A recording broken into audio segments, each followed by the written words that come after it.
Oke, perkenalkan saya Rafa Kusumarpaja dengan NIM C240-12041. Di sini saya akan memaparkan hasil penelitian dengan judul analisis pertumbuhan reproduksi dan makanan ikan selar kuning Celerioides streptolepis Cuvier 1833 yang ditangkap di perairan Teluk Manado.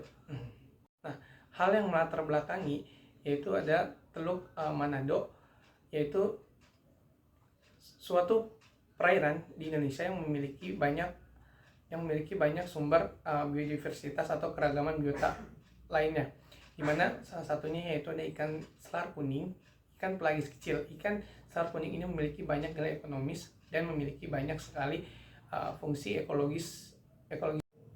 Baik untuk waktu dan tempat, penelitian dilakukan dari rentang bulan Februari hingga bulan April 2023. Oke, untuk selanjutnya itu ada metode alat dan bahan. Alat dan bahan pertumbuhan itu ada alat bedah, alat tulis, botol jar, penggaris, trash bag, benang jahit, formalin 10%, dan sampel ikan selar kuning.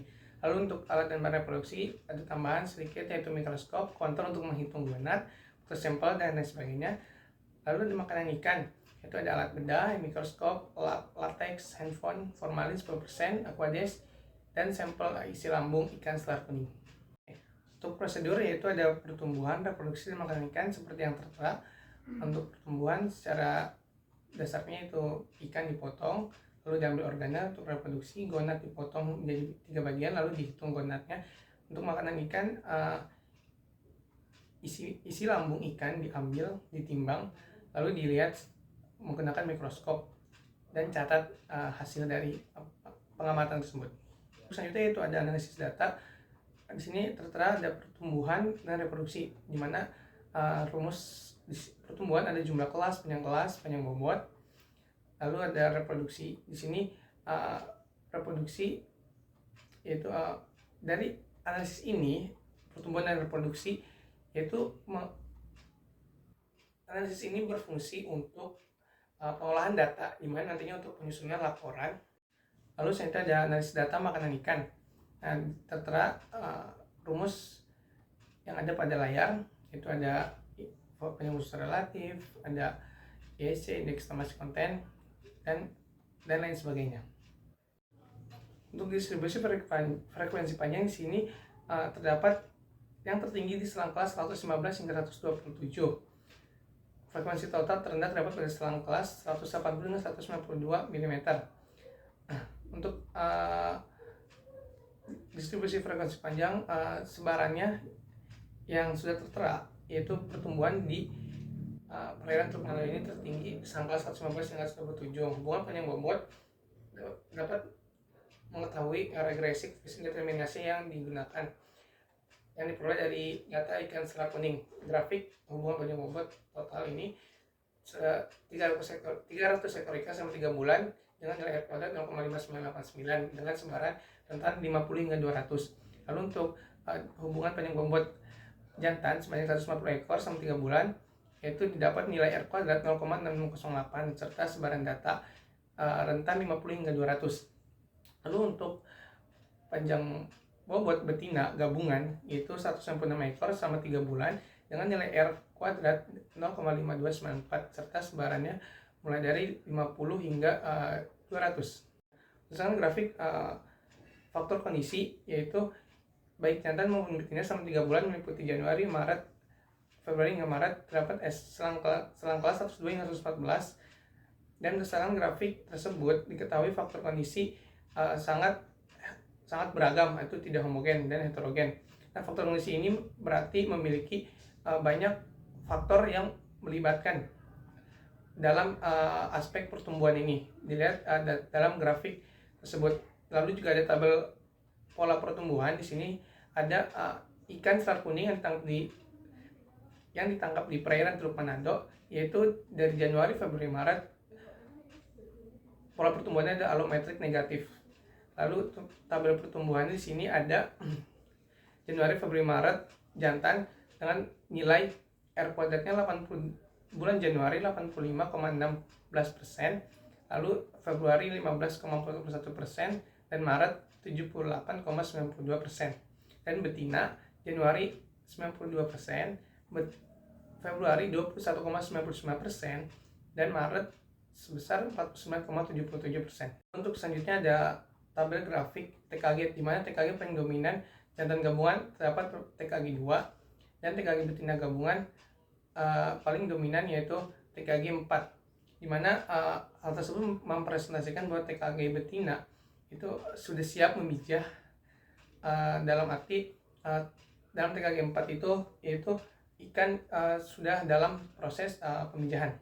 Yaitu selanjutnya itu ada IKG, indeks kematangan genat, dan indeks kematangan genat betina, jantan dan betina. Dilihat dari persebarannya yaitu meningkat dari TKG 1 hingga TKG 5. Begitupun juga betina.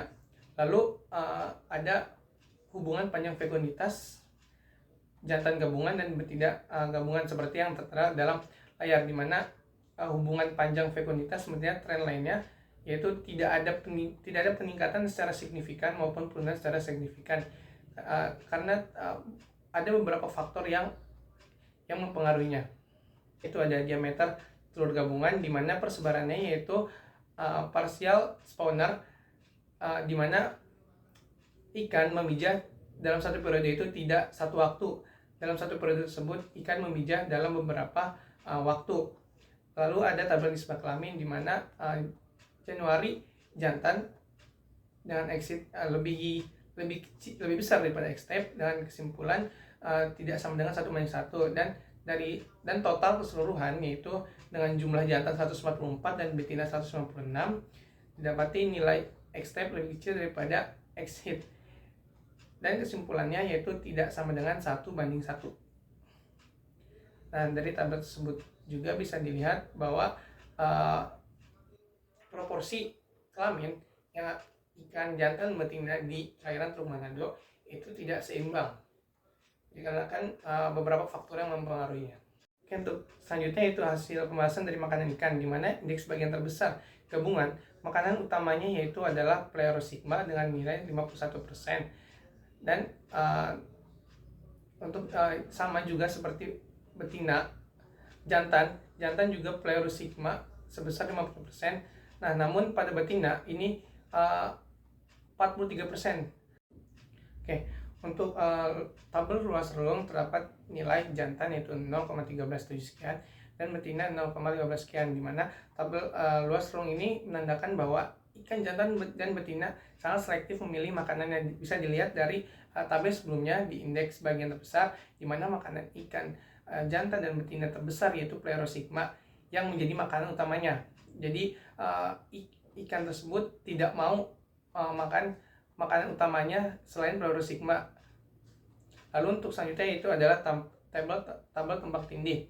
Nah, di sini bisa dilihat sigma PJ dan sigma PIB dengan nilai yang tertera dengan yang memiliki arti bahwa kompetisi ikan jantan dan betina selar kuning itu kompetisinya sangat rendah dalam mendapatkan makanan, sehingga sehingga ikan tersebut bisa memilih makanannya dan tidak berkompetisi secara ketat. Lalu tabel hubungan volume makanan dan panjang ikan, di mana jantan itu dengan representasi yaitu setiap penambahan volume makanan dipengaruhi oleh nilai yang tertera yaitu 0,00 sekian 30 pt dengan nilai R kuadratnya 1% untuk jantan dan betina. Setiap volume makanan dipengaruhi oleh 0,00 sekian 21 dengan nilai R kuadratnya 0,30%, dan begitupun juga total dengan nilai R kuadratnya didapati 0,01%.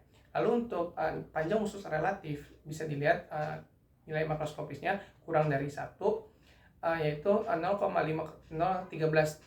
Dapat diambil kesimpulan bahwa ikan tersebut merupakan ikan jenis karnivora. Berdasarkan penelitian yang saya lakukan, bisa diambil kesimpulan bahwa hasil analisis yang didapat ialah adanya keterkaitan pertumbuhan, reproduksi, dan makanan ikan selar kuning, serta tidak adanya perubahan yang signifikan pada pertumbuhan ikan selar. Sekian presentasi dari saya. Kurang lebihnya mohon maaf apabila ada salah-salah kata. Wassalamualaikum warahmatullahi wabarakatuh.